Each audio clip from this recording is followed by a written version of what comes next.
হুম হুম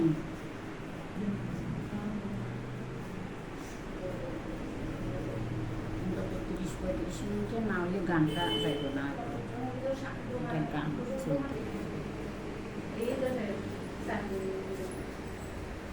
এই যে দেখো এটুকু করা গেছে, যেহেতু ডিস্টার্ব এটা আরো খারাপ, তো আমাকে এটা ঠিকঠাক করতে হবে।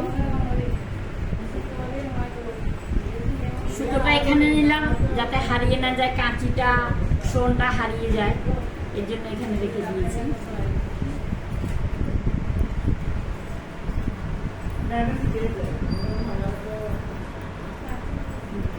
এখান থেকে ঠিক করতে হবে, কারণ ঝুলের অবস্থা খুব খারাপ।